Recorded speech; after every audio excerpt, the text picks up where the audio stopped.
एक क्वेश्चन बड़ा इंपॉर्टेंट है, आपसे कहेगा find angular and radial node, radial node, और कुछ भी दे देगा, कुछ भी दे देगा, जैसे आपको दे दिया 3D ऐसे, ठीक है, 3D दे दिया, इसमें आपसे कहेगा रेडियल और एंगुलर नोड निकालो, इस ऑर्बिटल का, इस 3D ऑर्बिटल का रेडियल और एंगुलर नोड निकालो। अब पहले तो ये समझ लो कि रेडियल और एंगुलर नोड क्या होता है, ठीक है। 3 डायमेंशनल स्पेस में ऐसी जगह जहां पे इलेक्ट्रॉन के मिलने की प्रोबेबिलिटी 0 होती है, उसको नोड बोलते हैं, है ना। रेडियल और एंगुलर नोड क्या होती हैं? ये ऐसी जगह होती है जहां पे इलेक्ट्रॉन के मिलने के चांसेस क्या होते हैं? 0 होते हैं, ठीक है। तो दो टाइप की नोड होती है, एक एंगुलर नोड और एक रेडियल नोड। सुनो, सबसे पहले एंगुलर नोड और रेडियल नोड निकालने के लिए क्या है? सबसे पहले एंगुलर नोड जो निकालोगे ना, उसका जो फॉर्मूला होता है बेटा, ये पहले कराया भी था, ये एल होता है, वैल्यू ऑफ एल, उसको बोलेंगे हम एंगुलर नोड। ये 2 भी आ सकती है, 1 भी आ सकती है, 3 भी, ठीक है। ऐसी जो रेडियल नोड होती है, रेडियल नोड निकालने के लिए बेटा फॉर्मूला जो होता है वो होता है n minus L minus 1, n minus L minus 1 होता है रेडियल नोड निकालने के लिए फॉर्मूला, ठीक है। अब देखते हैं कि कितनी एंगुलर नोड है इसमें, और इसमें कितनी रेडियल नोड है। देखो सुनो, अब ये क्या होता है बताओ, लगाओ दिमाग। अरे ये क्या होता है? n होता नहीं होता है, ये नंबर ऑफ शेल, तो n तो पता लग गया मुझे 3। अब ये d देखो, d हमें क्या पता होता है? हमें ये पता होता है बेटा, अगर l की वैल्यू 0 है, मतलब अगर l है, l की वैल्यू 0 है, तो इसका मतलब क्या है? s सबशेल के बारे में बात हो रही है, ठीक है। l की वैल्यू बच्चों अगर 1 होती है तो क्या? p सबशेल, और अगर l की वैल्यू क्या होती है? 2, तो कौन सा subshell? d subshell.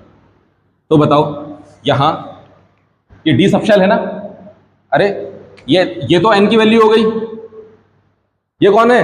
d subshell है ना, तो d सबशेल में l क्या होता है? 2। तो बेटा यहां से पता चल गया मुझे l की वैल्यू क्या? 2।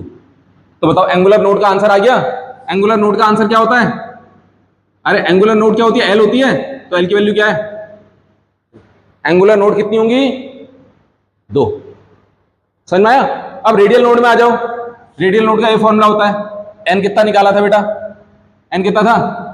3 था ना, माइनस l कितना निकाला है?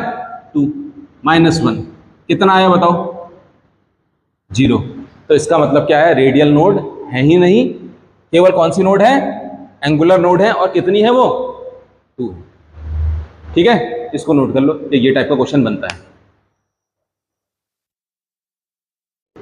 एक क्वेश्चन और दे रहे हैं, ट्राई करना। हाँ, जैसे मैंने कहा यार, इसमें बताओ 5p में बताओ यार, 5p, चलो 5p नहीं, p तो कर लिया ना हमने, मैं कह रहा हूं 5d में बताओ। 5d में एंगुलर नोड बताओ, क्वेश्चन मार्क, और रेडियल नोड बताओ, रेडियल नोड, ठीक है, कितनी होंगी? तो एंगुलर नोड का मतलब होता है बेटा value of n। Angular node का मतलब क्या होता है? Value of n। Radial node का value of n, sorry value of l। Value of radial node का मतलब value of n minus l minus 1, है ना। एंगुलर नोड मतलब value of l, radial node मतलब value of n minus l minus 1। Okay, साफ साफ। अब यहां से देखो, खुद ही बताओ यार, यहां से ये तो पता लग गया ना, यहां से ये तो पता लग रहा कि 5 क्या है? शेल नंबर होता है, प्रिंसिपल क्वांटम नंबर भी जिसको बोलते हैं हम।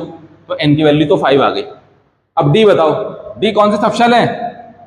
बेटा l की वैल्यू अगर 0 होती है तो s होता है, 1 होती है तो p, l की वैल्यू 2 होती है तो d। तो मतलब यहाँ l की वैल्यू, इससे क्या पता चल गई? इससे d को देख के पता लग गया यहाँ से l क्या है बेटा? 2 है। अब बता दो जरा, तो एंगुलर नोड कितनी हो गई बेटा? 2। रेडियल नोड कितनी? रेडियल नोड बताओ,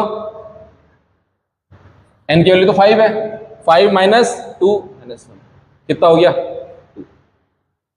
समझ में आया? तो टोटल नोड्स कितनी हो गई, टोटल कितनी हो गई बताओ, टोटल नोड्स 2 एंगुलर है 2 रेडियल है बेटा, कितना 4। आ रही बात समझ में? ये बड़ा क्वेश्चन इंपॉर्टेंट होता है।